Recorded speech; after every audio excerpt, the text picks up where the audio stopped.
Welcome, everybody.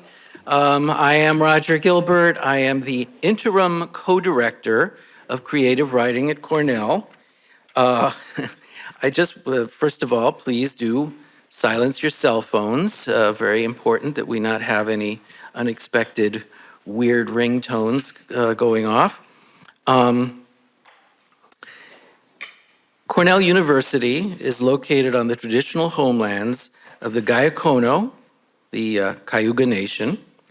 The Gayakono are members of the Haudenosaunee Confederacy, an alliance of 6 sovereign nations with a historic and contemporary presence on this land. The Confederacy precedes the establishment of Cornell University, New York State, and the United States of America. We acknowledge the painful history of Gayakono dispossession and honor the ongoing connection of Gayakono people, past and present, to these lands and waters.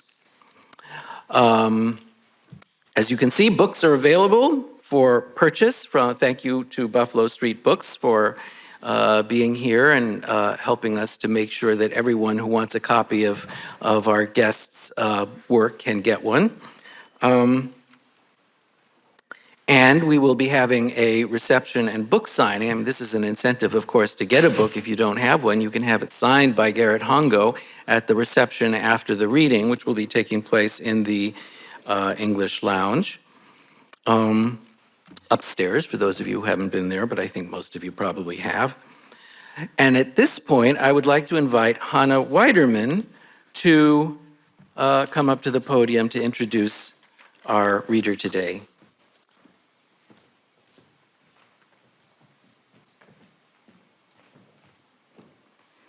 Hello, everyone. It is my deepest honor to introduce our second reader of the Zlaznik reading series, Garrett Hongo. Garrett Hongo was born in Volcano, Hawaii, and grew up there and in Los Angeles.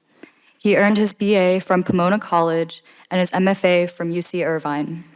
His poetry collections are Yellow Light, The River of Heaven, which received the Lamont Poetry Prize and was a finalist for the Pulitzer Prize, as well as Coral Road. His most recent publication is The Perfect Sound, a memoir in stereo. In other nonfiction, he has published The Mirror Diary and Volcano, a memoir of Hawaiʻi. His work has been recognized with fellowships from the Guggenheim Foundation, Rockefeller Foundation, and the National Endowment for the Arts. In 2002, he was given the Aiken Taylor Award for Lifetime Achievement in Poetry. Current poems and essays appear or are forthcoming in The New Yorker, SoundStage Ultra, Georgia Review, and Sewanee Review.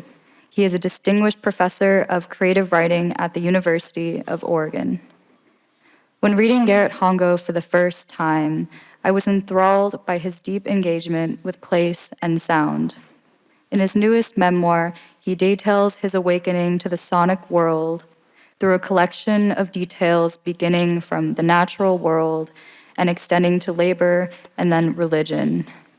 My oral life began among soft constancies of wind furrowing through the cane fields and the chatter of worn coral and lava stones. Then I heard blasts from the whistle at the sugar mill. The grinding of gears was next.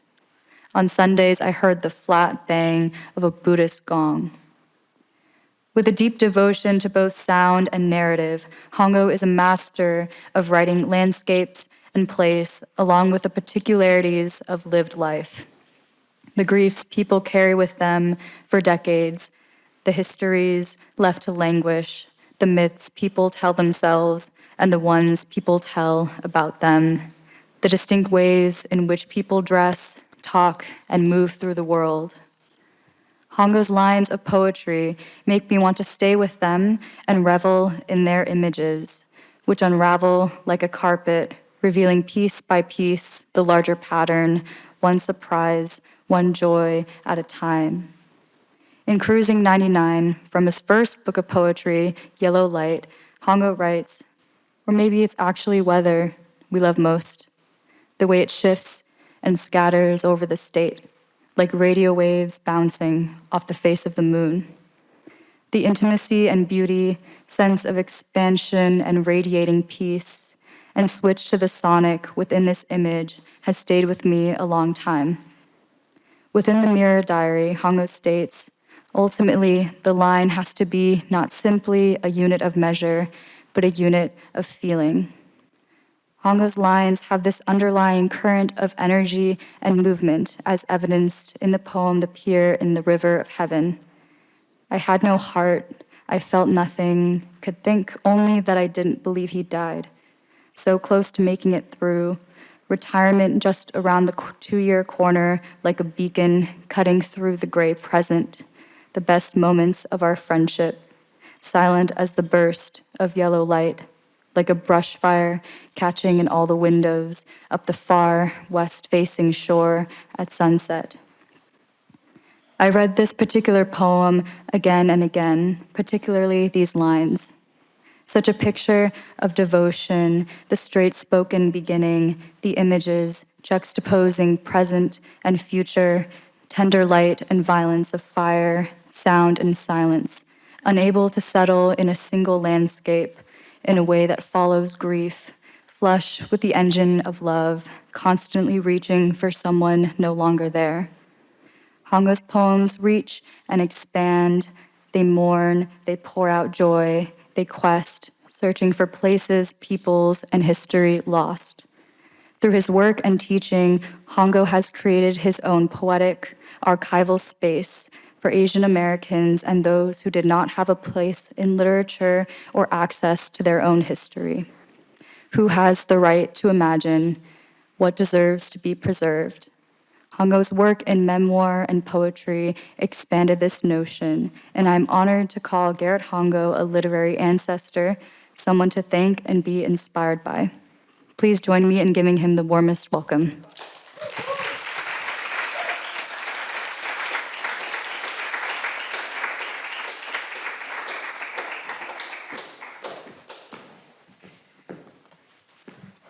Well, I was very moved by that introduction. I had no idea. I'm really glad she didn't call me the grandfather of Asian American poetry. I was the one who introduced as that. I'm going to do my best not to be doddering. I had to say that I was very moved because it's sort of Hannah's beautiful introduction honored the core of my motivations and the people who inspired me. Thank you so much. I'm going to do a different kind of reading than I've done, than I do normally. I hope you'll bear with me. It just came to me this summer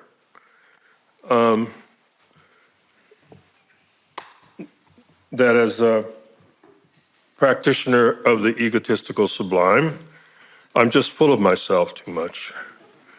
And so I thought I'd revise the way I presented things and focus my readings on the history of Japanese in America. And so this reading is arranged that way according to the generations. I'm actually fourth generation. My great-grandparents came in the 1890s to Hawaii. So I'm going to read poems that emerge from that history and those different generations. And if you feel like it, you can just stop me, ask a question, and that's fine. This poem is called Homage to a Picture Bride, and it's about the lives of the Issei, the first generation in Hawaii. Hawaii has one more generation than what we call the mainland. So people of my generation on the mainland are mostly known as Sansei, third generation. But in Hawaii, we have another, it came earlier. Homage to a Picture Bride. When years were long with labor in the sugar fields, I sought a wife at last, choosing her from a photograph. She was but 15, a shy child of a bride wrapped in faded kimono, as I likewise was wrapped in wind. A man of 30, weathered by work and the green seas of cane, my savings finally enough to take my wedding vows. Before then, it was to the coming world that I made vows, to wrest a new life from the earth and leave the field so I might cast my eyes without sorrow from mountains to the sea, never again to falsify who I was in a photograph, as though I were a clerk or a saddler, sheltered from the constant winds. The image I'd sent, a deception to my young bride. She was young but daily growing, my new bride. We stood on the pier and took our vows, and I led her to the North Shore, its mountains torn by winds. Below them, the rippling green fields of cane stretching all the way to the sea, a landscape no one would care to photograph. Before we left, someone took a photograph. This laborer and downcast picture bride, half his age at their dockside ceremony of vows, staged before a background of slate gray seas and the small curls of waves tossed by winds, impassive faces resigned to a hard life in the cane fields. But we were never destined to leave the fields. My wife gave birth to a son we did not photograph, as before he could cry, he was taken by the wind that came betrothed as his own promised bride, journeying from the afterworld over storm-tossed seas, our mortal dreams of a better life all but disavowed. She herself died within a year of our vows, and so finally escaped the sugar fields, a ghost in flight, ha'alelehana, over the dread seas that never would be captured in a photograph, so that ever after, only resolve would be my bride, and my mourning cloak, a coat of harsh winds. Only the wind knows my sorrows now. Whatever vows my bride and I made are forever lost in the sugar fields. This photograph, the one moment we lived apart from life's cold seas.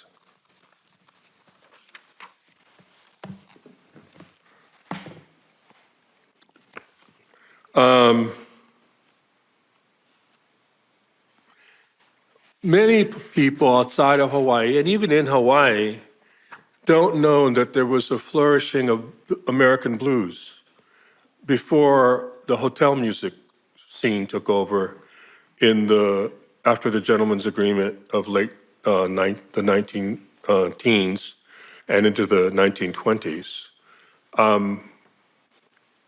The blues came to Hawaii, to indigenous players and Japanese players and Filipino and Portuguese players through the Panama Canal and the African-American deckhands who would be working on those ships. And they brought the Delta blues to Hawaii. And I made up this character as a blues man in my head who played the tricone national guitar, you know, steel cone guitar, famous for the Mississippi Delta blues, and also the shamisen, the Japanese zither. And it's about that musicianship and that artistry in those times, this poem. There actually is a song called Hilo March, written by Joseph Ka'apena, which was performed by Louis Armstrong's Hot Five and recorded. So you can look it up. He recorded a Hawaiian song. This is called An Oral History of Blind Boy, Lilikoi. Lilikoi is the passion fruit, and it was made into a kind of brandy.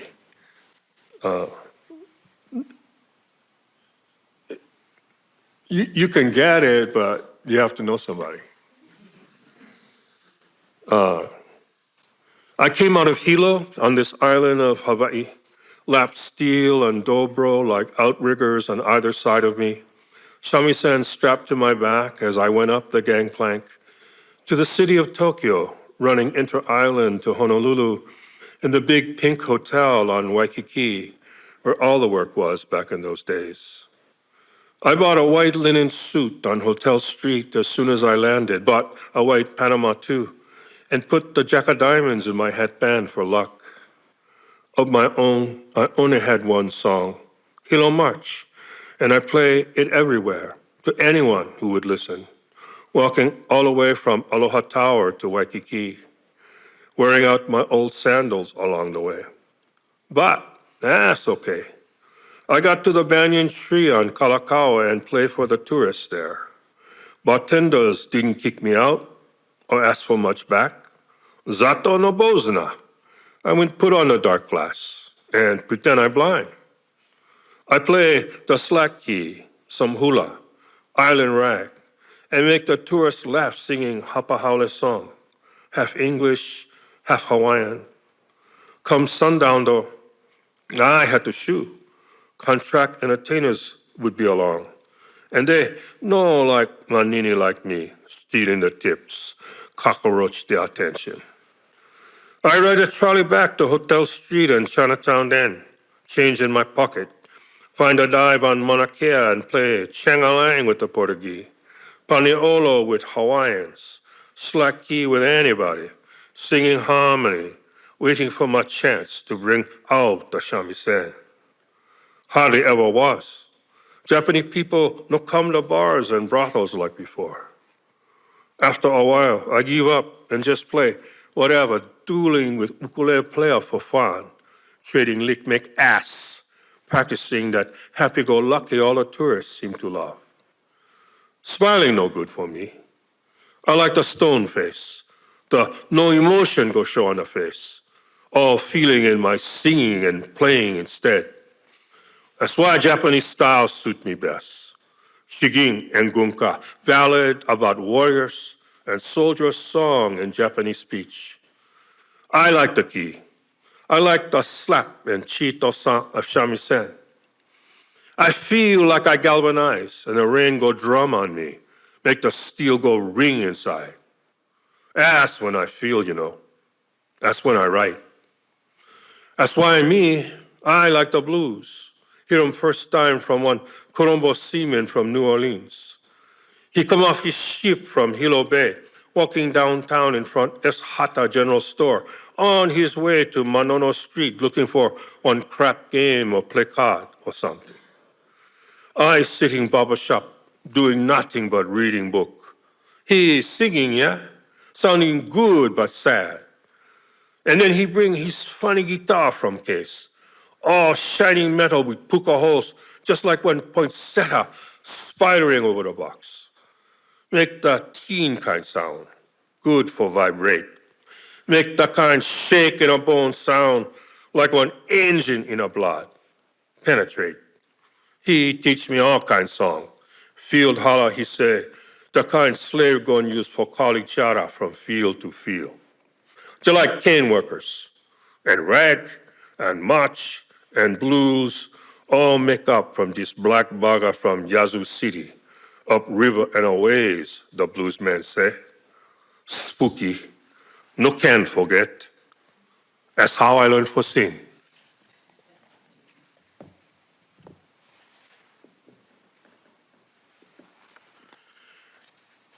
There was a moment in the history of the United States after the Japanese attack on Pearl Harbor that the government needed to do something. And the things they decided to do was to imprison and arrest and imprison about 6,000 Japanese American citizens who were community leaders, journalists, doctors, dentists, journalists, union organizers, and put them in Department of Justice camps all over the West, Crystal City, Santa Fe, Leavenworth, Fort Missoula in Montana. One of my ancestors was rounded up and placed in one of those prisons for about 2.5 years. This was ahead of the mass evacuation that happened in late spring of 1942 when 120,000 Japanese American families were incarcerated. Not too many people know about that first roundup. This is a poem by a sufferer, a victim of that, a survivor, who reaches out in his despair and imprisonment to the poets of incarceration. It's an imagined letters. I have a series of them when Hideo Kubota, my character, named after my maternal grandfather, writes to Miguel Hernandez in the Falanges prison in Madrid. He writes to the Chinese poets detained on Angel Island. He writes to Tadeusz Różewicz, the great poet, partisan of World War II, who comes back from war to write a great poetry of humanity. He writes to Nazim Hikmet, imprisoned for being a communist in Turkey. And here he writes to the Polish poet Zbigniew Herbert. This is called Kubota to Zbigniew Herbert in Lvov, 1942. Lvov is one of those places of contestation. During one administration, before one war, and after another war, it's Russian or Soviet or Polish. In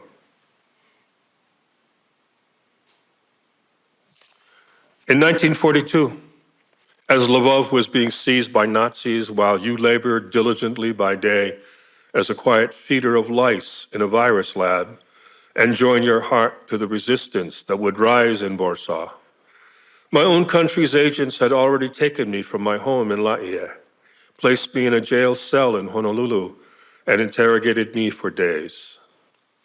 Neither of us had thought of our poetry then, Zbigniew, not of the caustic sarcasm of your strophe stripped of pious words, not of the praises of the life I would lose like a lavish field of rice, once bending with weight, but blighted overnight by the black cowls of disease. I told them I was just a storekeeper who liked night fishing. No submarines was I signaling offshore.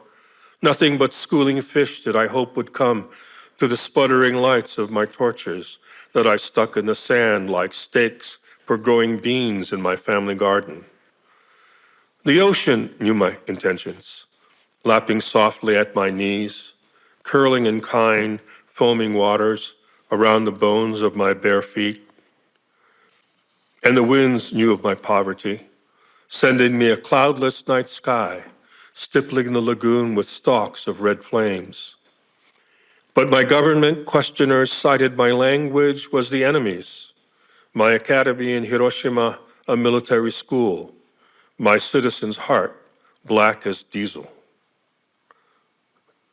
They sent me to a barracks on an island in Pearl Harbor where I could see the burnt wreckage of scores of ships, hear their moaning steel like drowned sailors who still cry out, throats choked with oil from their watery graves, feel nothing but panic and regret as though a child had died, my hope wrapped in old newspapers and thrown away like offal, clean from a fish the size of a man.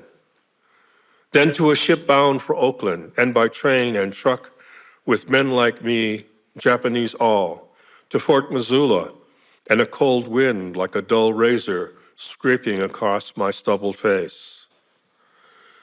What was my crime except to belong to an enemy race?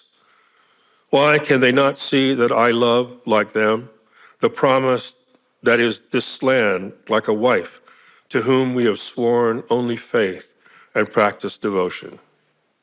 I would wash her feet with water gathered in a canvas bucket, carry her burdens across cane fields and over the shallows of our bay, ruffled with wind, if she would yet once more, as on her bridal evening, speak her vows and turn the soft bundles of her body, heaving like a warm tide in my arms, back to mine.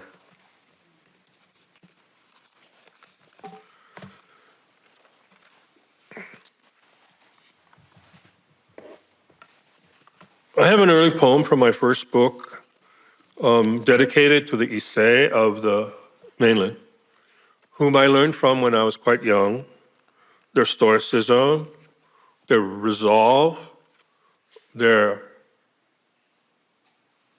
quietude, their peace with the tragedy of their lives, which was to have been impoverished and imprisoned during World War II. Many of my generation, the Sansei, were angry about the quietness of that generation, the perceived docility in going to camp. And I might have thought that too for a time until I knew someone, a great man who taught me many things. He's the father of a friend of mine, and I base this poem on his spirit. This is called Something Whispered in the Shakuhachi. The shakuhachi is an 8-hole Japanese flute. It's end-blown, it sort of looks like a soprano saxophone, but it's played quite differently. The embouchure is, well, I don't, you know. You may have heard the sound of the shakuhachi as the music of Zen, you know. It's played in what's called a sankyoku with the shamisen and koto. It's quite spare, acidic music. John Coltrane studied shakuhachi music because it was modal. Maybe you don't even know John Coltrane. I can't count on anything anymore. No one knew the secret of my flutes, and I laugh now because some said I was enlightened. But the truth is, I'm only a gardener who, before the war, was a dirt farmer and learned how to grow the bamboo in ditches next to the fields, how to leave things alone and let the silt build up until it was deep enough to stink, bad as night soil, bad as the long, witch gray hair of a ghost. No secret in that. My land was no good, rocky, and so dry I had to sneak water from the whites, hacksaw locks off the chutes at night, and blame Mexicans, Filipinos, or else some wicked spirit of a migrant murdered in his sleep by sheriffs and wanting revenge. Even though they never believed me, it didn't matter. No witnesses, and my land was never thick with rice, only the bamboo, growing lush as old melodies and whispering like brush strokes against the fine scroll of wind.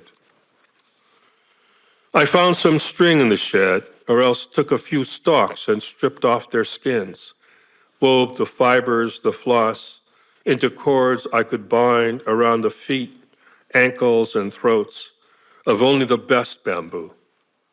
I used an ice pick for an awl, a fish knife to carve finger holes, and a scythe to shape the mouthpiece. I had my flutes. When the war came, I told myself I lost nothing. My land, which was barren, was not actually mine, but leased. We could not own property, and the shacks didn't matter. What did were that there were power lines nearby, and that sabotage was suspected. What mattered to me were the flutes I burned in a small fire by the bathhouse.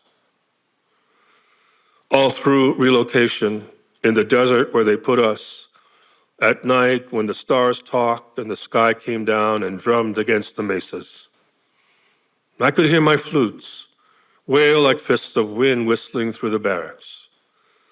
I came out of camp, a blanket slung over my shoulder, found land next to the swamp, planted strawberries and bean plants, planted the dwarf pines and tended them, got rich enough to quit and leave things alone, let the ditches clog with silt again, and the bamboo grow thick as history. So when it's bad now, when I can't remember what's lost, and all I have for the world to take means nothing, I go out back of the greenhouse at the far end of my land, where the grasses go wild and the arroyos come up with cat's claw and giant dahlias, where the children of my neighbors consult with the wise heads of sunflowers, huge against the sky, where the rivers of weather and the charred ghosts of old melodies converge to flood my land and sustain the one thicket of memory that calls for me to come and sit among the tall canes and shape full-throated songs out of wind, out of bamboo, out of a voice that only whispers.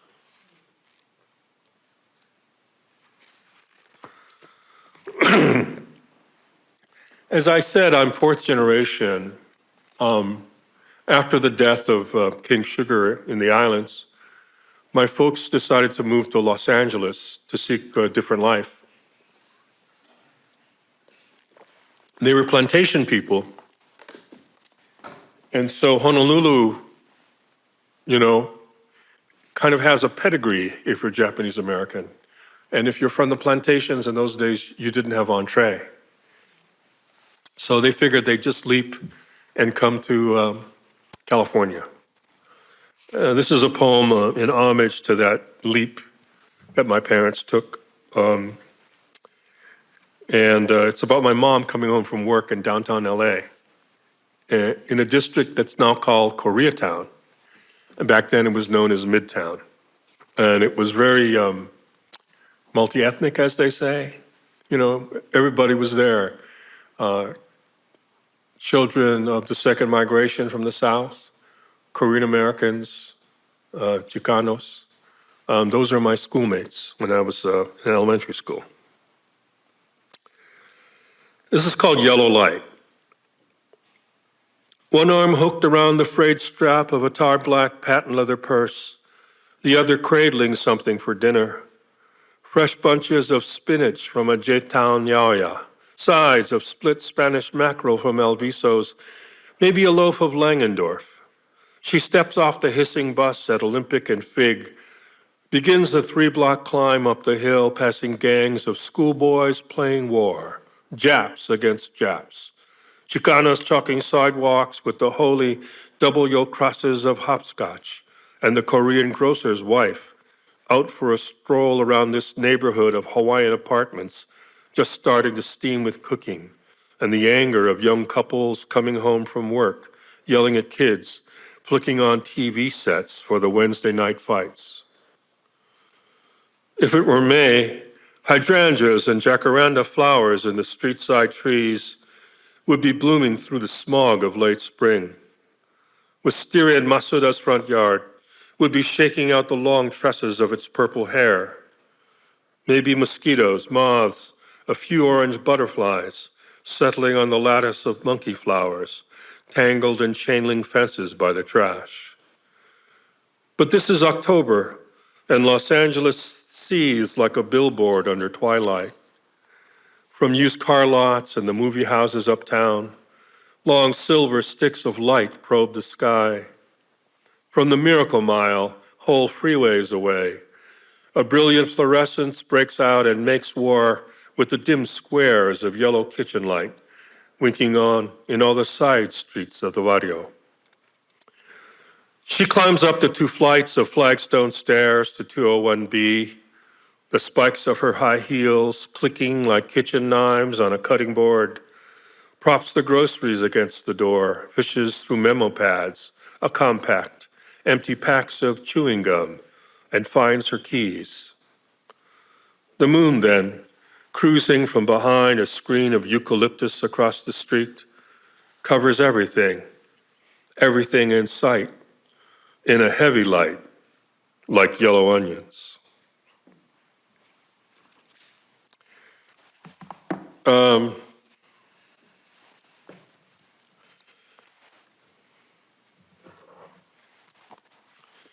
I think I'll read a poem I've only read once before in my life. Read aloud.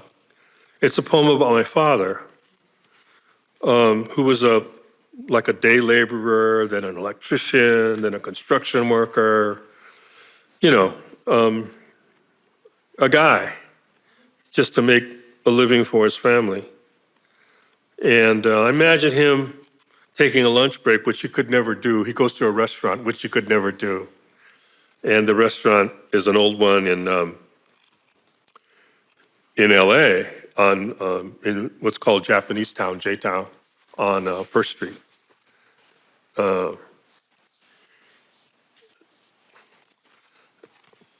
It's called the Ichiban Cafe, which means the number one. This is called The Sound of Water. Some of you might hear the little echo of basho here. You know, furukeya, kawazu tobikomu, mizu no oto.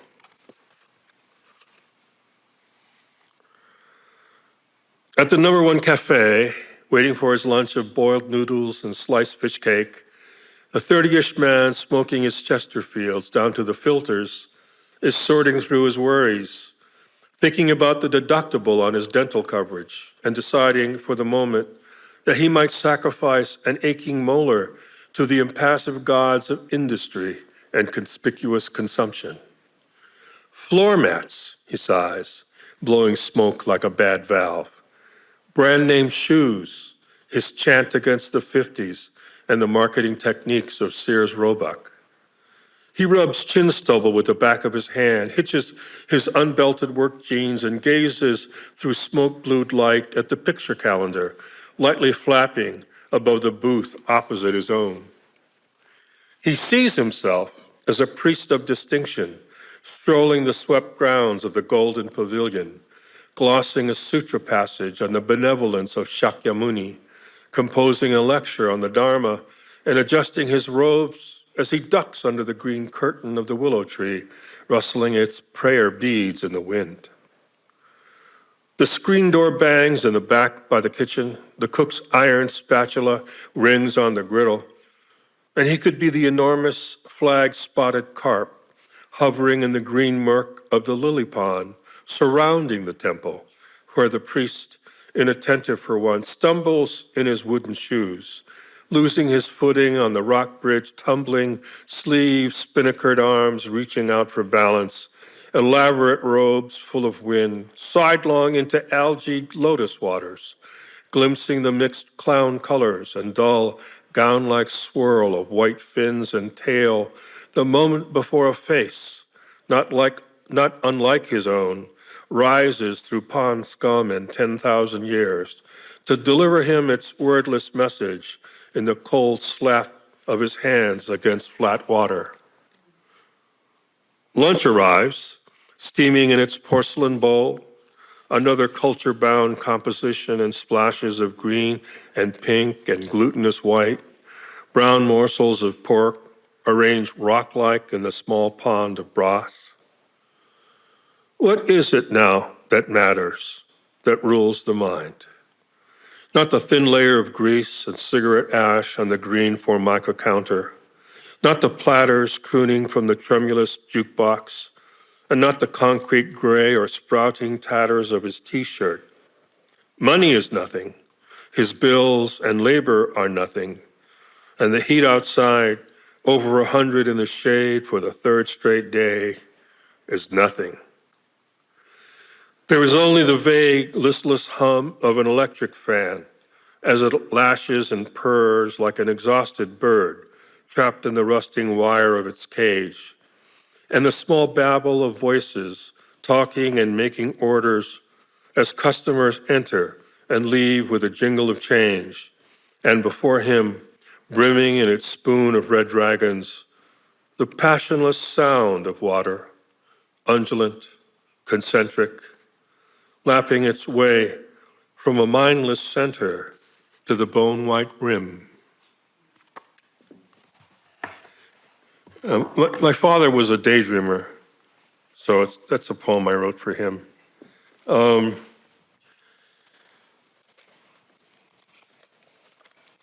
Well, now that I've paid my dues to the ancestors, maybe I can focus on myself finally. This is, much of what I'm reading tonight comes from a manuscript that called Ocean of Clouds, which is coming out in early 2025. I finished it in March. This poem is called Just My Imagination. And it's about being in college, so like some of you are, and studying and striving. In college, in the dorm room, I sit cross-legged on the floor, scripting ideograms on notebook pages, practicing kanji, sipping Mateus from a teacup blazed with coppery red dragons with golden eyes. Barefoot, I wear jeans and a plain white tee and bend from the waist to do this steady work. Motown plays from the stereo, the temps crooning a cool tune, and a rhythm slowly builds, a pulse of wordless feeling, a guide for phrasing, and the images rise, recollections from childhood, the sense of the past, the chant of tides from the sea, a garland of cigarette smoke curling through the household air. My grandfather dealing flower cards before him on the floor, the first plum blossoms bursting from a black bough, yellow butterflies ringed around peonies, a white heron poised between twin pines before a pink cascade of sakura. Legacy is like this, insinuations, stray images collecting in the mind, stilled from passion, fundaments persisting in our waking dreams. I move the cup aside, shimmering with wine. Left to right, I gather strophes with a pen. From a swirl of flowers, a trail of ideograms. Running away with me, I'm telling you, once again.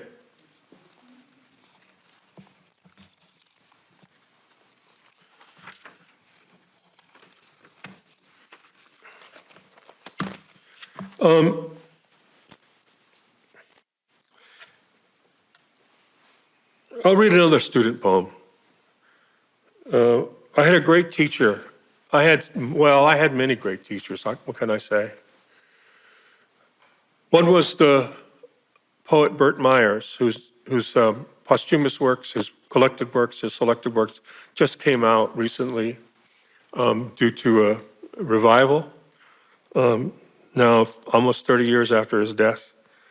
He was a very generous man and a great mentor who encouraged me to read not just American English poetry, but international poetry that had been translated so I could read it. I could read a little Spanish, I could read a little German. I couldn't read Japanese or Chinese, but he gave me all these, well, he didn't give me, he would invite me to his house, sit me down in his library and put a book in front of me. And then he said, you read this and then we'll talk about it after you finished. So I would read for an hour, hour and a half, and then he would come and say, now tell me what you think. And then I would have to, expound in front of this brilliant and gentle man who loved poetry. It's called Reading Miguel Hernandez in Burt Myers' library. Miguel Hernandez, of course, was the great poet of the Republic during the Spanish Civil War. The wonderful poem Nanas de la Cebolla, the lullaby to an onion, which he wrote in prison where he was dying of tuberculosis, when his wife wrote him that they only had onions to eat, that her breast milk for their child tasted of onions. And so he wrote this great poem called Lullaby to an Onion. A room surrounded by wooden bookshelves, slim volumes of poetry with colorful spines, an arcana not only of knowledge, but of human acts on stages both everyday and unimaginable. Peasants planting corn in rows of dry earth, a prisoner being buried whose poems were scratched in blood on his own clothes, a fisherman who sings to his nets as he sets them out in patches on a shallow sea, a sybarite sauntering through a Parisian park, scorning the bronze Rodins, a mother grieving at the impassive gates of tyranny, her son disappeared by police. I learn reverence for the quiet actions of the mind, those who inscribe precise, passionate words onto the chambers of remembrance within language. Brogues and patois, creoles and chimeras of speech, rhythmic jungles traversed by the resolute beasts of peace. I read Miguel, Aimé, Sappho, Nazim, Anna, and Renato. I ate of earth, drank of ice, saw with eyes tutored by weeping, my body swayed to the cyclic music of eternities. I read to arrive as my teacher saw me, cleansed of care, swollen heart, ready to mourn, tuned to an old music.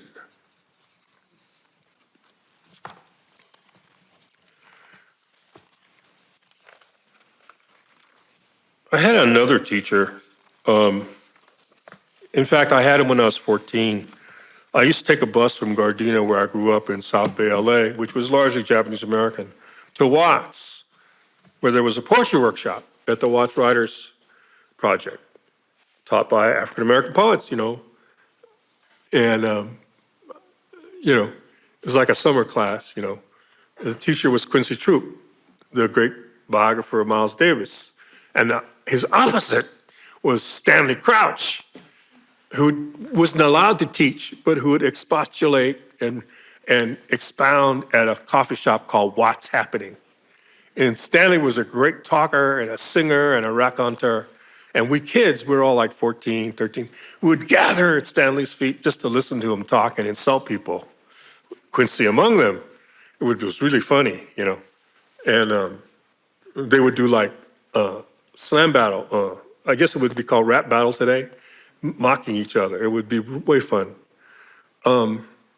Stanley, of course, later became the great biographer of Charlie Parker and the journalist, the columnist who called himself the hanging judge.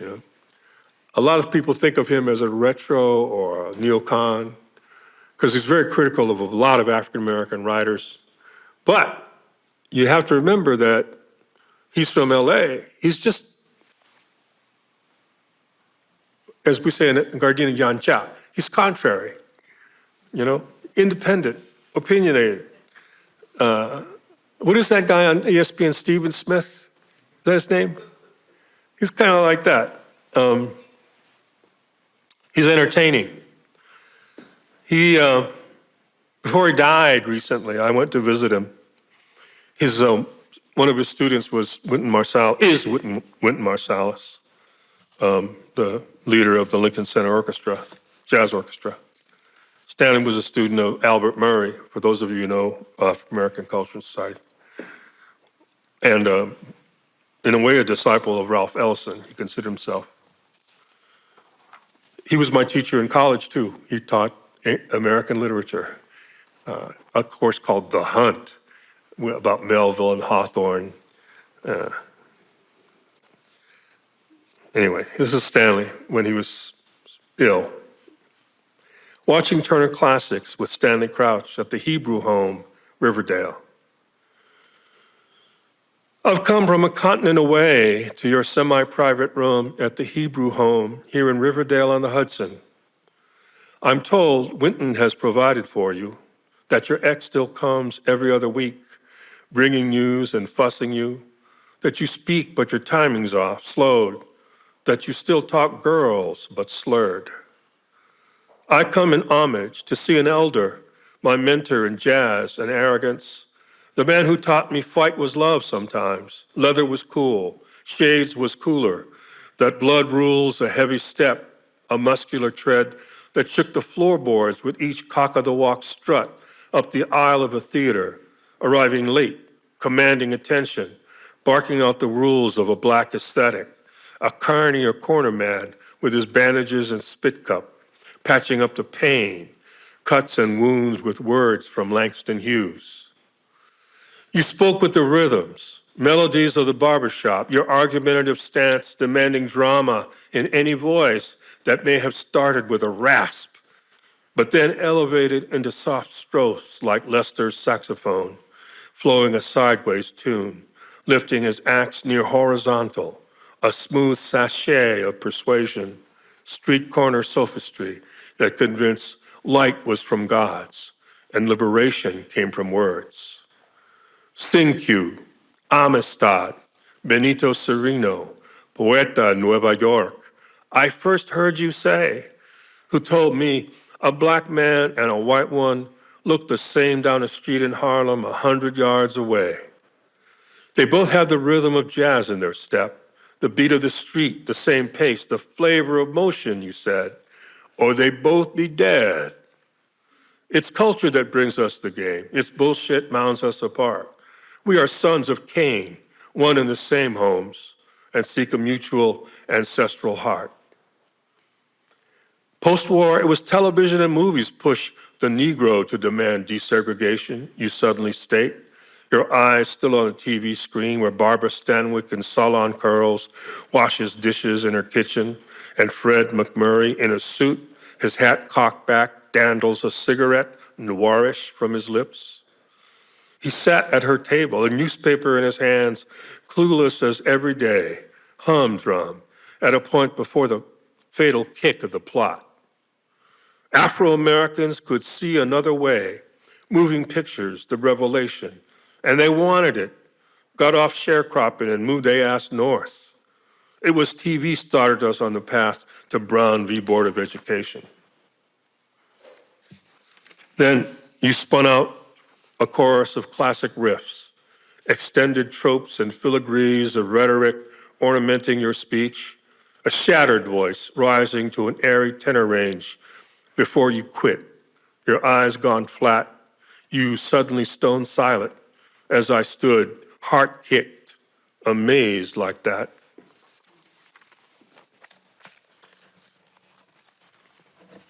Stanley was infamous for always employing the word Negro when he referred to pre-Brown v. Board of Education African Americans. The argument is in many of his essays, but also in Albert Murray. So I just refer you to that. One of my graduate students was offended that I used that when talking about Gene Toomer.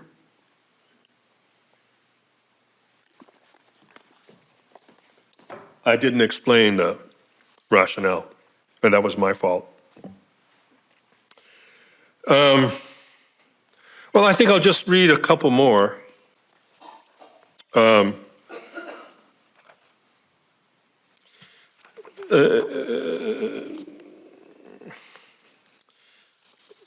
me read a poem about my daughter, yeah?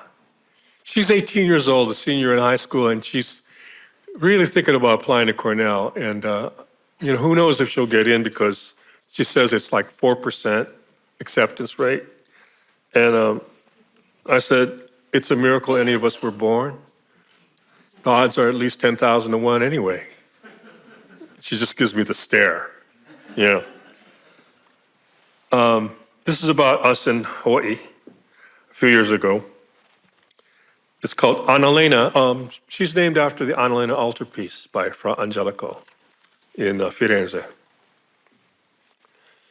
Annalena staring into the sun, Ko'ai Tree Sanctuary, Hawaii.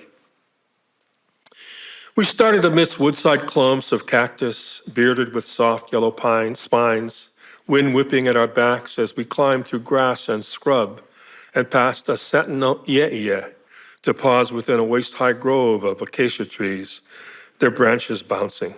That briefly sheltered us so we could gaze back at the gentle descent of the deep green land rolling below out towards the gray glint of the sea that shimmered beyond. Alex stopped and took a picture. Annalena, 12, her brown hair spearing out in a halo from her head, like you see in the paintings of saints from the Quattrocento. Rays of light and an aura, her raincoat blue as the folds of robes in the Tondo by Michelangelo. The royal of landscape spread out like an arcane scroll with its green myths.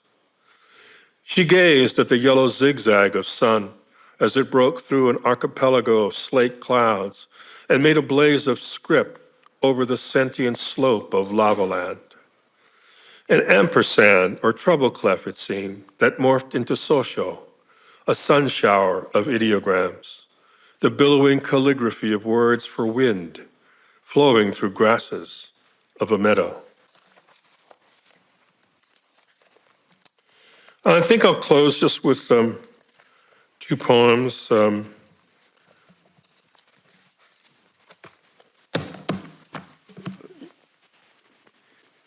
I showed this poem to an old friend of mine. He was a student of Robert Hayden's, as I was, at the University of Michigan. And he said, Garrett, when did you start writing formally? I said, I'm always formal, I'm always dressed to the nines. He said, no. I mean, rhyming and all that. I said, well, I've always done it, but you haven't noticed. And it's sort of true. Anyway, so here's one of those, and I'll just close with two of them. This is called Litter for the Taking. My dream life started in LA's concrete world, a cityscape of cheap apartments and palm trees, crowned asphalt streets, blacktop playgrounds, a swirl with immigrant Black and Asian kids, a wheeze of asthma in my chest, missing Hawaii and my playmate cousins, the sighing seashore that had, in foaming curls of white stories, given a pastoral and all its lore to paint my daydreams, vanish distress, and bring back the lost words of pitching waves, itinerant sellers of kulolo and fish, evenings of porch music and windward rains.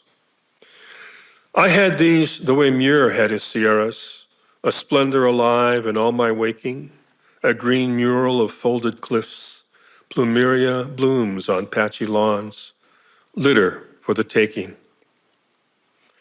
Throughout childhood, I had my secret place, a splendor of mine amid urban squalor, palimpsests of imaginings to trace, while a car wreck screeched from the corner. I conjured yellow ha'u flowers, tofu shops, fish hooks baited with pink shrimp and waters tumbled from mossy stones, slate bells of clouds, the rippled silk of trade winds in blue tatters woven across a lagoon's upturned face. A shut-in latchkey kid, after school, I made games of cardboard, string. A sheet of foil was a silver pond where white egrets raced. I've since taken survey of other lands, parades of volcanoes, museum halls. I live for pleasures that came to hand the way sea-run fish school by a waterfall. I learned of purple wines and their terroir. I gathered postcards at a stop and go. I hiked along a narrow road one summer, chasing the ghosts of Sora and Basho. Another, my daughter ran on cobblestones down a winding Kafkaesque street in Prague. Alarmed, just 5, she'd found herself alone while I strolled ahead, my mind in a fog. It moved back, at work on a fantasy, something to do with Florentine lunettes, or a late spring snow in Kinkakuji, a laced chain of smoke from a cigarette. Imitations are what I'd sought, in a sense I had as though a child's, a saint's chorus, unaging wonders taken from guidebooks that might beguile and blaze to magnificence. A copse of oaks, a lawn of fallen umber leaves, our refuge. My home is now my nation. Walls of Chinese art, rugs of Turkish weave. I'm content with quieter intimations. What do I do these days of idleness? Fugitive thoughts pitch up, the mind's coronas. An affair among redwoods in Inverness. A summer shower, ponds gold lit in Laguna. From memory, phantoms and their auras. It's as though I took a road up mountain through fog for watercress near Waimea. Wham on the radio, then steady rain. While I dreamt an image, an idea that gave a moment's comfort when it came. And this is the title poem of the collection. I had a fight, well, in Hawaii we call it pilikia, a disagreement with my editor, who wanted the book called Surfaces of the Sea. There's a long sequence that's in literary imagination that's titled that, but, I was horrified. I said, sea surface full of clouds, wall of steamers, I can't call it that. And she goes, nobody would know. And I thought, she's right, I should consider it. But I didn't have a poem with my title, Ocean of Clouds, because It's only a phrase in the book in two places. It's the summer I was in Paris. I was writing an essay on Benjamin, and I finished it like a few days early. And I didn't know what to do, so I started fooling around, with words. And then I wrote this poem.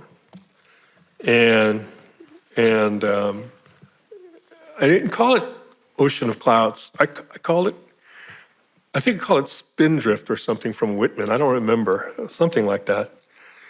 And then I wrote it, and I thought, oh, I can't send it to her. She'll be mad that I'm just kind of like imping her or something.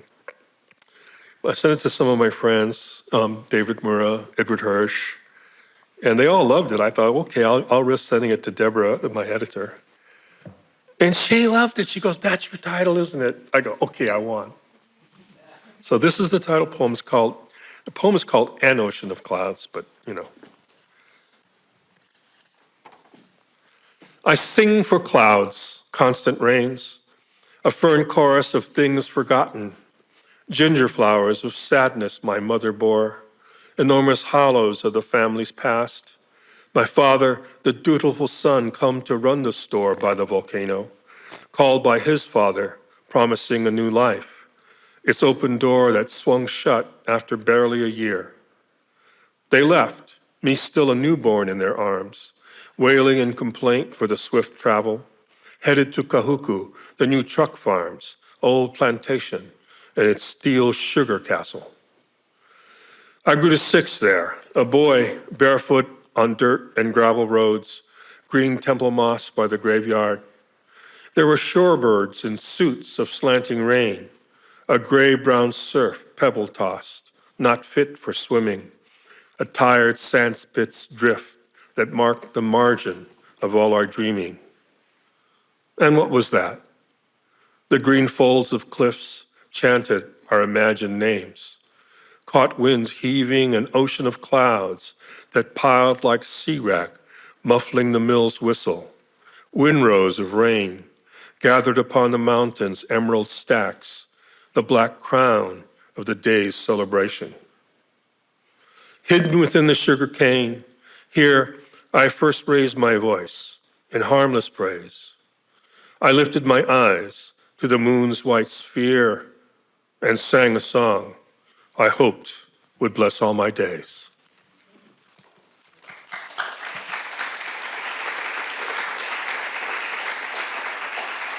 Thank you.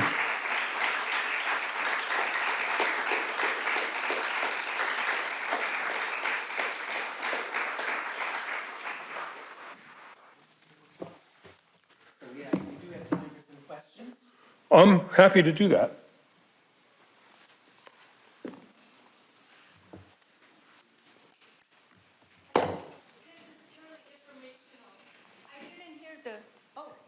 I didn't hear. Is this on? Yes. I didn't hear the title of the second to last poem that you read. It's called Litter for the Taking. There for the team. You can look it up. It was in the New Yorker this summer. Oh, okay, thanks.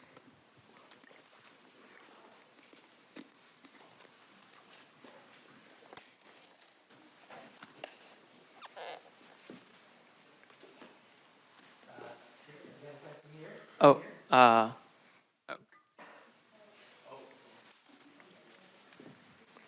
you want to go first? I got it? Okay, cool. I'm going to take your picture. Me? You're sitting next to somebody you shouldn't. You better move. What? Oh, dear. You talked about being in Paris and writing an essay and finishing it early, which, at least for me, never happens. But it made me wonder, what do you do that helps your writing that isn't writing? Say that again? Like, is there something you do that aids your writing or helps your writing that isn't writing itself? That's not like sitting down at the computer and typing. I was talking to Elena, my old friend from Irvine, I like to get out of town as soon as I can. As soon as school's over, I split. Because, the school can be suffocating with cares, and your mind just turns over towards, my teacher, Charles Wright, would say, the small chores of frustration, And so I just split and I go like to, to Paris or Italy or someplace where it's really different and food is good. And I have, and then I'm able to write because I stopped thinking about everything, that kind of pulled me down. I feel I have to, I kind of have to make, I have a lovely place my house is great. I have two big bay windows, two writing stations. I have two big stereo systems. I play music a lot. I play everything, Hawaiian music, blues, Brahms Requiem, the Mozart Mass in C, La Traviata, and I do that a lot. I listen to music a lot, but I don't write to music. It's a different thing. But I feel like getting away is good. I mean, I could even just go up the Mackenzie River, and stay in a cabin up there, which is what I've done to finish Volcano. About Hawaii, I went up to the headwaters of the Mackenzie River. That helps me, just changing, it's sort of like changing your oil, so that helps.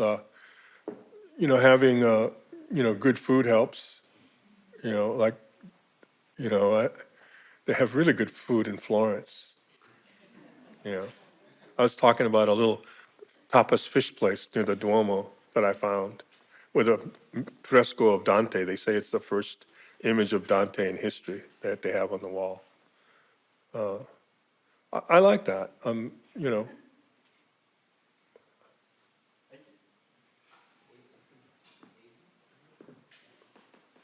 Yeah, you said you changed the structure of your reading for the first time today, and I'm wondering why you did that and what you changed it from.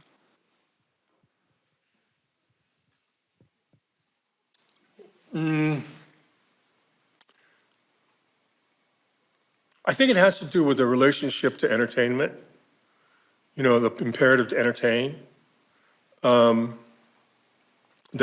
I felt as an American poet since I was young and first published, and the sort of between poem patter thing. And, I actually wrote comedy for a while, so I can, riff jokes and stuff. And it would please me that audiences would be so receptive to that. But I remember a person from Hawaii, a dean at a university there, said to me, I didn't expect you to be like that. He would only speak pidgin with me, but he wouldn't speak it, in public. And I said, what do you mean? He goes, well, your poems are so thoughtful, and basically you're such a goof. And also I wanted to get away from Song of Myself, as it were. I wanted to get away from the personal lyric, that I have. I have some, as you heard some tonight. And I wanted to sort of, I don't know, situate the whole thing in what really has concerned me most of my life. It was not just documenting, not just addressing, but living in emotional reception of Japanese American history. Because it's not just data for me. I was young enough to see the bodies of all these people. The body of my great-grandfather, my great-grandmother, how they moved upon the earth, how they moved through a garden, a vegetable and fruit garden in their little patch. How my grandfather would take octopus that he caught in the reef and then throw it in a boiling pot of water. Just that gesture, and how lusty he was for life. How he would sharpen a knife and look at the gleam of the blade before he'd use it. And I just wanted to sort of let you all know and let people know this is where I live. That's really where I live.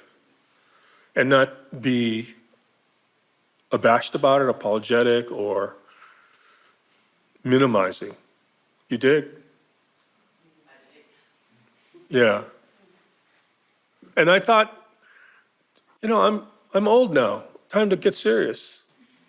Yeah.